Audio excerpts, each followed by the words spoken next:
Bonjour à toutes et à tous, ma team Kiefer, j'espère que vous allez bien.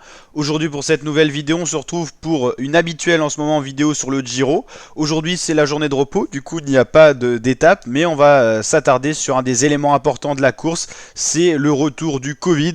Le Covid qui avait déjà contraint à l'abandon plusieurs coureurs, mais cette fois c'est le leader du Giro d'Italia, en la personne de Remco Evenepoel, le champion du monde qui venait de reprendre le maillot rose à l'issue du contre-la-montre individuel, qui a dû quitter la course car il a été contrôlé positif au Covid.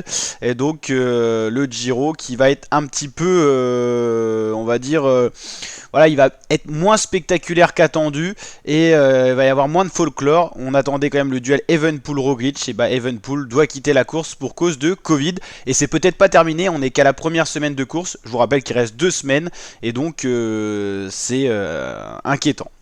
Il y a d'autres coureurs qui ont été contraints d'abandonner suite à du Covid+. Il y avait eu Giovanni Aleotti pour la Borans Grohe, Clément Rousseau, le français de la Arkea Samsic, Nicola Conci, l'italien de la HP de Senix, Filippo Ganna de la Ineos Grenadier ou encore Rigoberto Urán qui comptait aussi pour le classement général, qui avait perdu un petit peu de temps mais qui restait une carte majeure pour animer la course en montagne. Un leader qui perd un peu de temps, c'est un leader qui va dans une échappée en montagne.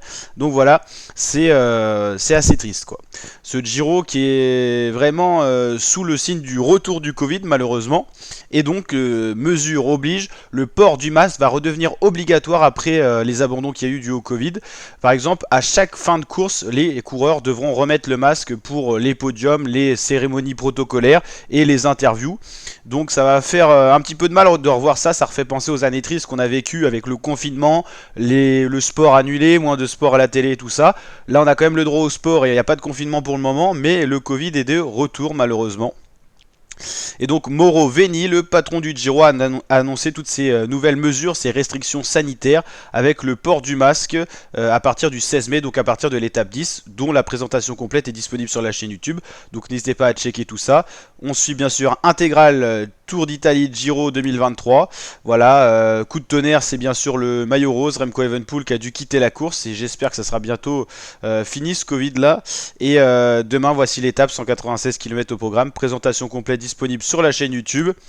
Et le classement général qui est donc chamboulé. Geraint Thomas qui va donc s'emparer du maillot rose indirectement. Il a également été interviewé, il a dit ses craintes par rapport au virus. Et puis c'est vrai que les coureurs, du jour au lendemain, ils peuvent faire d'énormes efforts et être super contents d'être maillot rose. Et puis ils peuvent être contraints à l'abandon du jour au lendemain. D'où l'incertitude pour les coureurs qui va peser certainement sur la course. Donc le général renversé, un Geraint Thomas qui est seulement à 2 secondes d'avance sur Primož Roglic. 5 secondes de retard pour Geoghegan, Almeida 22 secondes, Leknesund 22 secondes, Vlasov à 1 minute, Caruso à 1 minute 28, Kamna 52, Sivakov à 2,15 et Jay Vine à 2,24. Donc voilà, un Giro un petit peu même beaucoup perturbé. Ça a été quand même un coup de tonnerre, une annonce choc cet abandon d'Evenepoel. Personne s'y attendait. En plus, c'est arrivé lundi après le contre-la-montre qu'il venait de gagner, sa deuxième victoire d'étape, la deuxième fois qu'il récupère le maillot rose. Et puis on avait vu un petit peu ses fragilités en montagne qui laissait supposer une belle bagarre, un beau bras de fer avec Roglic qui était un peu moins fort sur le contre-la-montre. Ça m'a d'ailleurs surpris de la part de Roglic, c'est quand même un des meilleurs leaders au contre-la-montre normalement, mais plus fort en montagne. Et finalement on n'aura pas ce duel Roglic-Evenepoel.